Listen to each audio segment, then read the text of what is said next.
I was born in Baton Rouge, but I grew up in Baker when Baker was like Mayberry. And I had wonderful parents who, wanted us to have a good life. They were both from divorced parents, and they had a hard time with that growing up and as a child. And they were determined that their children were not going to have to live through that.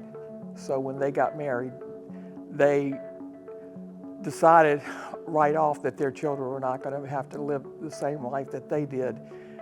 And they made our home life very stable. We were, loved every day. And my dad was a man who made lists, and one of his lists was the 37 schools that he remembers attending, because his mother died when he was 10, and he was forced to live with his dad, who traveled for work, and so he was just constantly moving, and that really disturbed him as a child. So me and my three siblings started first grade with some of the same people that we graduated high school with.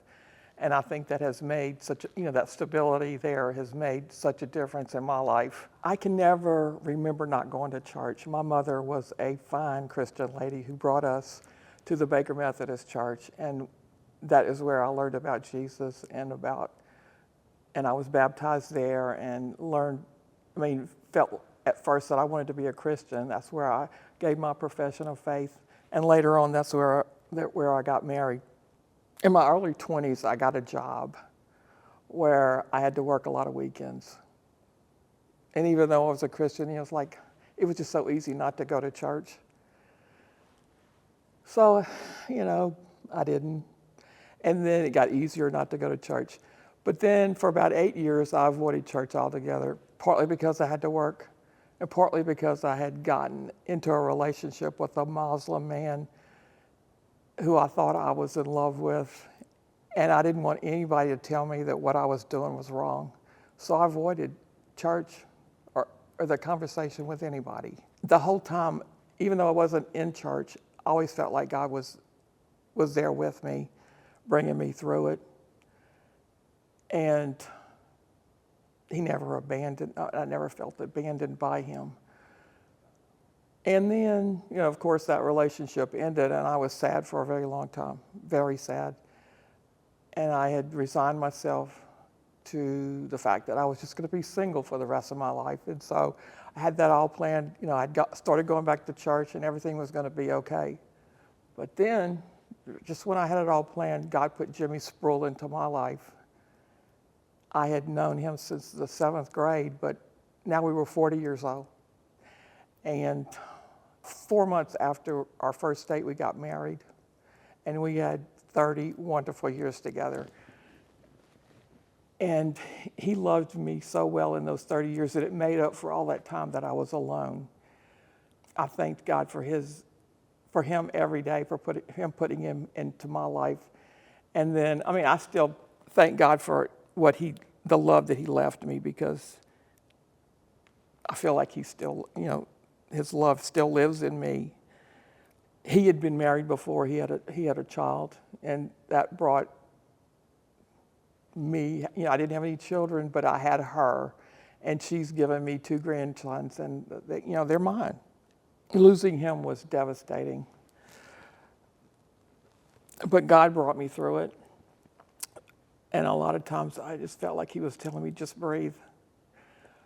But my family, Ken and Pickett, the Blackwater church family, and some lifelong friends have loved me through a lot of the grief that I have. Now that I'm single again, I have a lot of extra time. So, I have always served God, but I've asked him, it's like, you got to fill in this gap.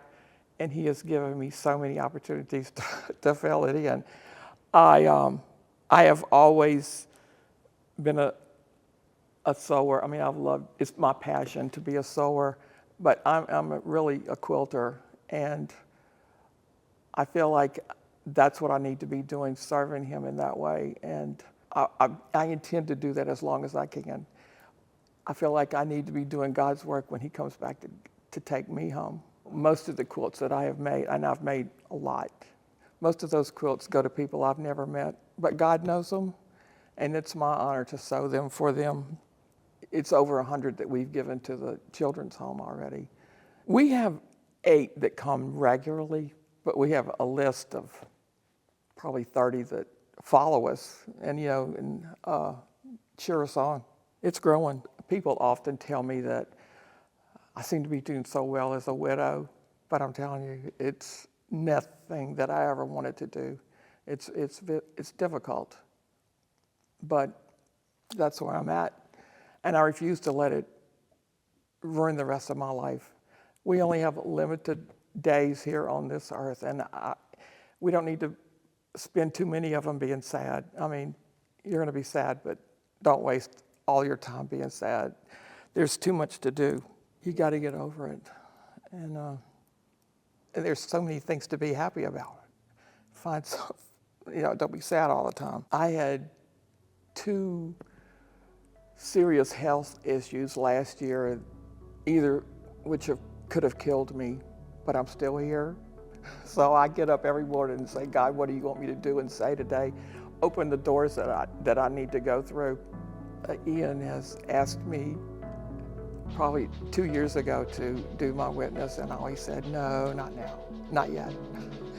But I feel like lately it's not just Ian asking me. God has called me to follow him, and part of that is sharing my witness.